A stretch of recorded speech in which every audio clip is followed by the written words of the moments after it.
Bonjour à tous, mon nom est Katie Seffleur, accompagnatrice au changement relation parents-enfants.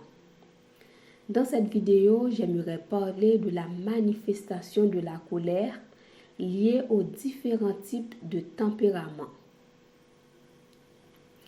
La colère ne se manifeste pas de la même manière chez tout le monde. Sa manifestation est liée généralement au tempérament de la personne. Selon les psychologues, il existe 4 types de tempéraments. Il y a le tempérament colérique, le tempérament sanguin, le tempérament mélancolique et flegmatique. Nous allons voir comment reconnaître celui qui domine le plus chez une personne. En effet, nous avons tous ces 4 tempéraments en nous, mais il y a un qui est plus dominant que les autres. Mais avant tout, c'est quoi le tempérament? Les psychologues considèrent le tempérament comme le fondement de la personnalité. Il est défini comme inné et héréditaire. Par exemple, vous pouvez voir en une personne de tempérament colérique quelqu'un d'ambitieux, audacieux, passionné et enthousiaste, un leader, un meneur, une personne confiante, forte, réactive, déterminée et résolue.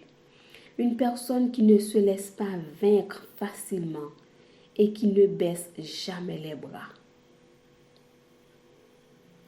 Une personne de tempérament sanguin est sociable, charismatique, extraverti, joyeux, optimiste. Une personne qui s'intègre facilement.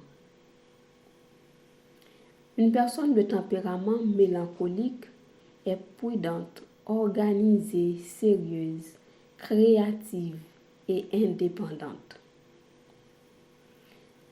Une personne de tempérament flegmatique est douce, calme. Elle a le sens de l'observation. Elle est curieuse, tolérante et attentive.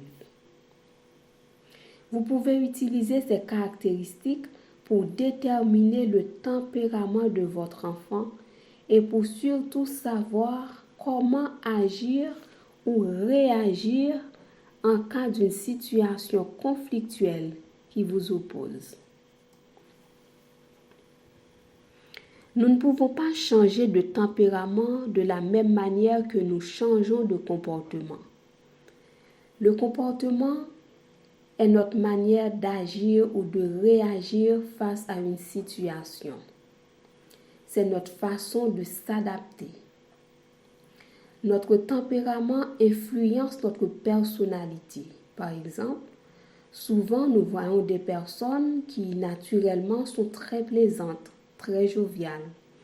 Il y en a d'autres qui sont très strictes, très carrées. Ce n'est pas parce qu'elles sont méchantes, mais c'est lié à leur tempérament et qui façonne leur personnalité. C'est pourquoi il ne faut surtout pas juger, mais plutôt chercher à comprendre. Le tempérament influence également le caractère de la personne. Parfois, nous voyons des enfants qui sont très autoritaires. Ils veulent commander tout le monde à la maison et même à l'école. Mais comment éduquer ces enfants? Nous voyons tout cela dans une prochaine vidéo. Il y a des enfants qui sont très possessifs, qui ont même envie de tricher. Cela peut être lié à l'âge où l'enfant n'est pas encore conscient des règles sociales.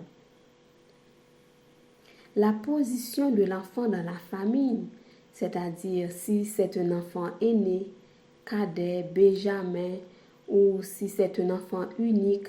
Donc la position de l'enfant dans la famille peut influencer la construction de son caractère.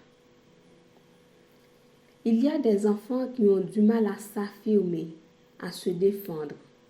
Dans ce cas, en tant que parent, il ne faut surtout pas les exposer à la violence en leur disant « mais défends-toi, il faut taper aussi ».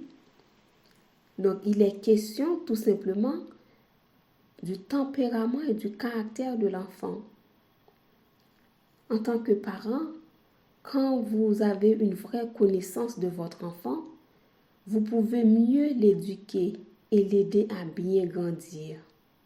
Alors, soyez attentif aux actions et aux réactions de votre enfant et surtout le respectez pour ce qu'il est. Contactez-moi si vous souhaitez avoir un accompagnement personnalisé pour aider votre enfant à mieux gérer sa colère. J'espère que cette vidéo vous a plu.